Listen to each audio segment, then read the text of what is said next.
नमस्कार दोस्तों, ये हमारे एनएस पेडागॉजी सीरीज़ की ये हमारी क्लास नंबर 6 है।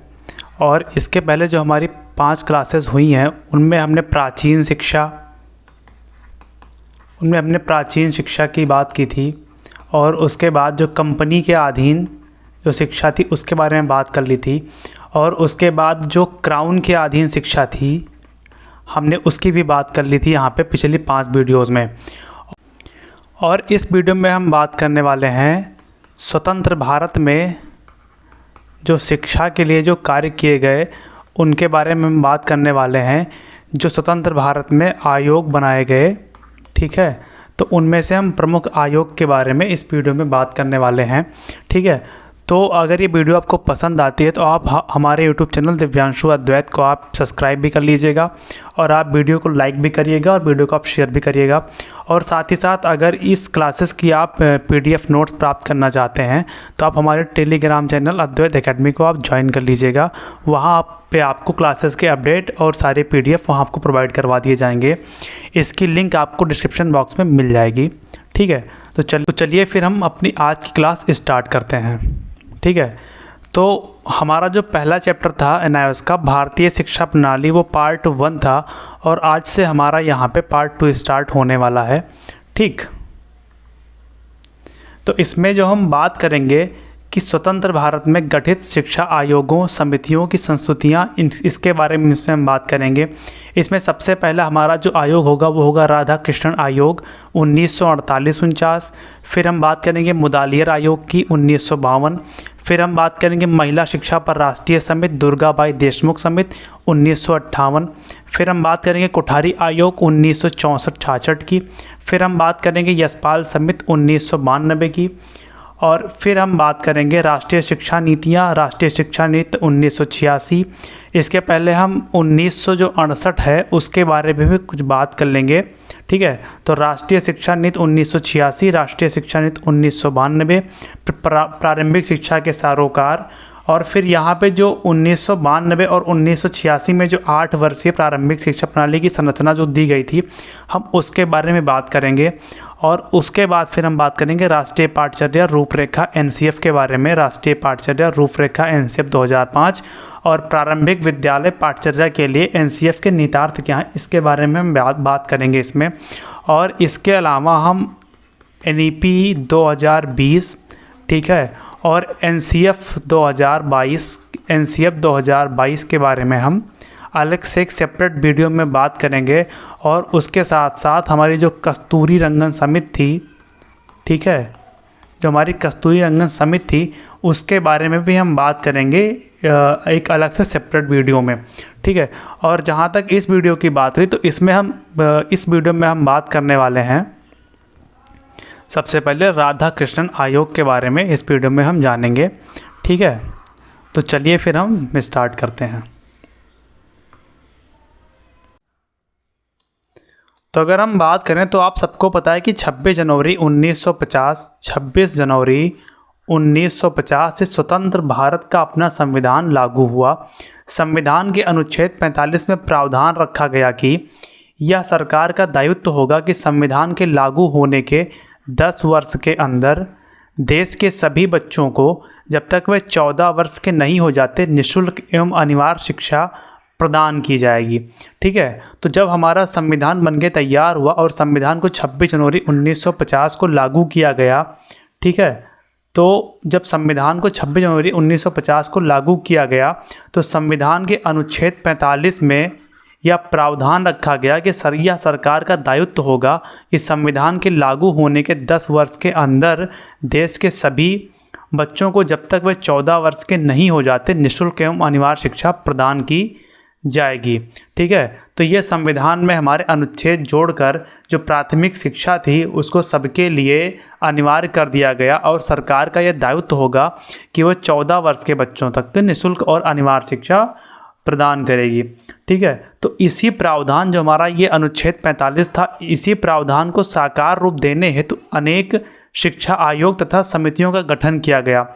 लेकिन हम इन समितियों और इन गठन को हम देखने से पहले हम ये देख लेते हैं कि ये जो अनुच्छेद 45 बनाया गया था, इसके बनाने का रीज़न क्या था या इसका आधार क्या था, आखिर अनुच्छेद 45 संविधान में क्यों जोड़ा गया, हम इसके बारे में बात कर लेते हैं। ठीक, तो जैसा हमने पिछले वीडियो में बात किया था कि अनुच्छेद 45 का जो आधार था वो वर्धा स्कीम 1937 बेसिक शिक्षा, जो बेसिक शिक्षा की जो नींव थी वो वर्धा स्कीम में रखी गई 1937 में। तो इसमें गांधी जी ने कहा था कि राष्ट्रीय स्तर पर सभी बच्चों को 7 वर्ष तक निःशुल्क तथा अनिवार्य शिक्षा मातृभाषा में प्रदान की जाए।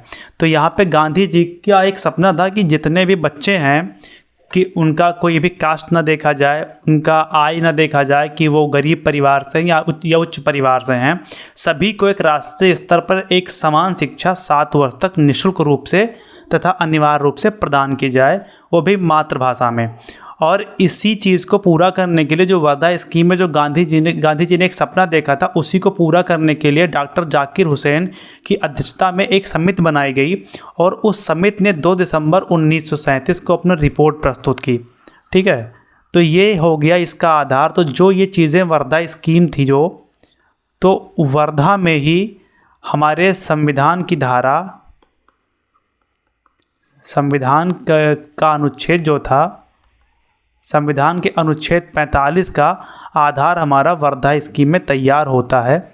ठीक है, और इसीलिए इसको संविधान के अनुच्छेद 45 में जोड़ा गया, क्योंकि वर्धा स्कीम में चीज़ें बात की गई थी कि जब भी भारत स्वतंत्र होगा या जब चीज़ें सही होगी तो फिर 7 वर्ष तक के बच्चों को निःशुल्क शिक्षा दी जाएगी। लेकिन जब संविधान बनाया गया तो उसमें 7 के बजाय इसमें 14 वर्ष कर दिया गया। और अगर आप 14 वर्ष की बात करोगे तो इसमें हमारा सीधा ये था कि 1 से लेके 8 क्लास तक की यहाँ पे बात की गई। ठीक है, यहाँ 1 से लेके 8 क्लास तक की बात की गई कि कक्षा 1 से लेके कक्षा 8 तक सभी बच्चों को निःशुल्क एवं अनिवार्य शिक्षा प्रदान की जाएगी। ठीक, तो अब हम आगे बढ़ते हैं। अब अगर हम आगे बात करें तो जो ये अनुच्छेद 45 था, ठीक है, अनुच्छेद 45 था, तो इसी को एक जीवंत रूप देने के लिए शिक्षा आयोग या समितियां बनाई गई, जिसमें सबसे पहली समिति थी राधा कृष्णन आयोग 1948 से 49। इसके बाद मुदालियर आयोग 1992 आया। फिर दुर्गाबाई देशमुख समिति 1958 आई। फिर कोठारी आयोग 1964 से 66 आया। फिर यशपाल समिति बनाई गई 1992 में। तो ये सारी चीज़ें बनाई गई थी उस चीज़ को साकार करने के लिए जो अनुच्छेद 45 हमारा कह रहा था कि 14 वर्ष तक निःशुल्क और अनिवार्य शिक्षा प्रदान करनी है। ठीक है, तो अब इस वीडियो में हम सबसे पहले बात करते हैं राधा कृष्णन आयोग के बारे में कि इसमें क्या क्या प्रावधान किए गए, क्या क्या संस्तुतियाँ रखी गई और शिक्षा के बारे में क्या क्या चीज़ें इसमें कही गई, हम इसके बारे में बात कर लेते हैं। तो जो हमारा आज का टॉपिक है राधा कृष्णन आयोग 1948 से 49। ठीक है, अब हम इसके बारे में जान लेते हैं। तो राधा कृष्णन आयोग वास्तव में विश्वविद्यालय आयोग था। इसे हम विश्वविद्यालय आयोग भी कहते हैं। ठीक, जिसका गठन भारत सरकार ने 1948 में डॉक्टर एस राधाकृष्णन की अध्यक्षता में किया था तथा जिसका मुख्य सरोकार विश्वविद्यालयी शिक्षा की समस्याओं पर विचार करना था। यह इसलिए किया गया क्योंकि स्वतंत्र भारत को राष्ट्रीय विकास के लिए विभिन्न क्षेत्रों में युवा नेतृत्व की आवश्यकता थी और यह अपेक्षित था कि यह नेतृत्व शिक्षित नवयुवकों से प्राप्त होगा। ठीक है, तो अगर हम इसमें बात करें कि ये हमारे इंपॉर्टेंट चीज़ें यहाँ पे कुछ हो जाती हैं कि जो राधा कृष्णन आयोग था इसे हम विश्वविद्यालय आयोग भी कहते हैं।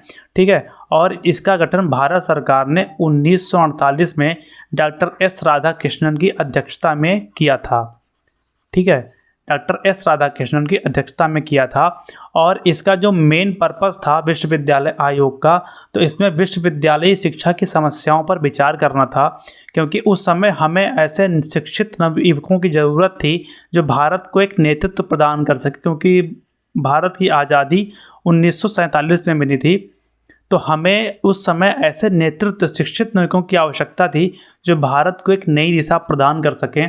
और इसीलिए सबसे पहला आयोग जो बनाया गया वो था विश्वविद्यालय शिक्षा की समस्याओं पर विचार करने के लिए आयोग, और वो था विश्वविद्यालय आयोग, या था डॉक्टर राधाकृष्णन आयोग 1948 बनाया गया। ठीक है, अब अगर इसमें हम आगे बात करें तो राधाकृष्णन आयोग ने विश्वविद्यालय शिक्षा तथा शोध के लक्ष्यों और उद्देश्यों में अनिवार्य तथा वांछनीय परिवर्तनों संबंधी महत्वपूर्ण अनुशंसा की। इन अनुशंसाओं का संबंध विश्वविद्यालय के संगठन, बनावट, नियंत्रण, कार्यों तथा कार्यक्षेत्र से था। केंद्रीय तथा राज्य सरकारों के उनके संबंधों से वित्त व प्रवेश संबंधी मानकों को जारी रखने से था। इसके अतिरिक्त अध्यापन से, परीक्षाओं से, पाठचर्याओं तथा उनकी अवधि से, अध्ययन की अवधि, अनुचित भेदभाव से, शिक्षा के माध्यम से तथा भारतीय संस्कृत, इतिहास, साहित्य, भाषाओं, दर्शन, ललित कलाओं के संदर्भ में उच्च शिक्षा के प्रावधानों से भी था।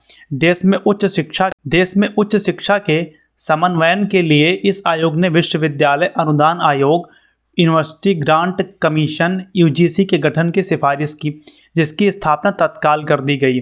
इन अनुशंसाओं को स्वीकार किया गया तथा कार्यान्वित भी कर दिया गया, जिसके फलस्वरूप देश में उच्च शिक्षा को एक नई दिशा मिली। तो यहाँ पे हमारे लिए कुछ चीज़ें इंपॉर्टेंट हो जाती, और सबसे इम्पॉर्टेंट ये हो जाता है कि जो हमारा विश्वविद्यालय अनुदान आयोग, ठीक है, जिसे हम यूनिवर्सिटी ग्रांट कमीशन यूजीसी के नाम से जानते हैं, ठीक है, इसका जो गठन था उसके गठन की सिफारिश हमारे राधाकृष्णन आयोग ने की थी, और जिसकी स्थापना तत्काल कर दी गई थी। और इसमें जो मेन चीज़ थी, इसमें अध्यापकों के बारे में, परीक्षाओं से संबंधित पाठचर्या क्या होगी विश्वविद्यालयों की, और इनकी अवधि की, मतलब जो अध्ययन अवधि होगी या ये क्या होगी, और इनमें शिक्षा के माध्यम क्या होंगे, जैसे भारतीय संस्कृत, इतिहास, साहित्य, भाषाओं, दर्शन, ललित कलाओं के संदर्भ में उच्च अध्ययन के प्रावधानों, आज कई सारे इसमें प्रावधानों की बात की गई थी। तो अब हम इसे कुछ मेन पॉइंट्स को देख लेते हैं कि इसमें क्या क्या चीज़ें इंपॉर्टेंट थी राधाकृष्णन आयोग में। हम इन मेन पॉइंट्स को इसमें देख लेते हैं। ठीक है, तो अगर हम बात करें राधाकृष्णन आयोग की, तो राधाकृष्णन आयोग का गठन 4 नवंबर 1948 ईस्वी में किया गया। राधाकृष्णन आयोग के अध्यक्ष डॉक्टर सर्वपल्ली राधाकृष्णन जी थे। आयोग ने 25 अगस्त 1949 को लगभग 747 पृष्ठों की अपनी रिपोर्ट प्रस्तुत की।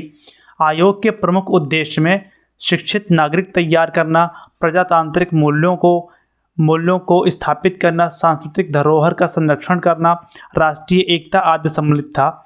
आयोग ने अध्यापक कल्याण पर विशेष ध्यान देते हुए उच्च वेतनमान, भविष्य निधि, जीवन बीमा, पेंशन आदि का सुझाव दिया। आयोग के अनुसार उच्च शिक्षा का समय 1 वर्ष में कम से कम 180 दिन स्कूल चलने चाहिए तथा इससे पूर्व 12 वर्ष की अन्य शिक्षा। तो यहाँ पे बात की गई है कि विद्यालयों में एडमिशन से पहले कम से कम 12 वर्ष की अन्य शिक्षा प्राप्त की गई हो। मतलब यहाँ पे आप 12th समझ लो कि 1 से लेके और 12th तक की पढ़ाई कर ली गई हो, उसके बाद आप विद्यालयों में आप एडमिशन कर ले पाएंगे।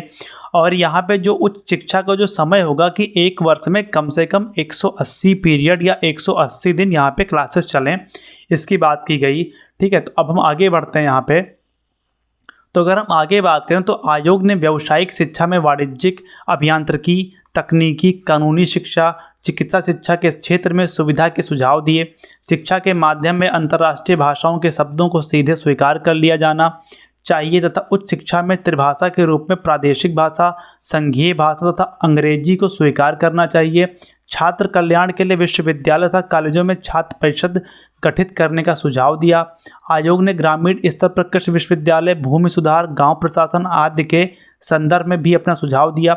शिक्षा की अर्थव्यवस्था को सुधारने के लिए अधिक मात्रा में अनुदान देने की सिफारिश की। महिला शिक्षा के लिए आयोग ने अर्थशास्त्र, संगीत, नर्सिंग तथा ललित कला जैसे पाठ्यक्रम आरंभ करने की सिफारिश की।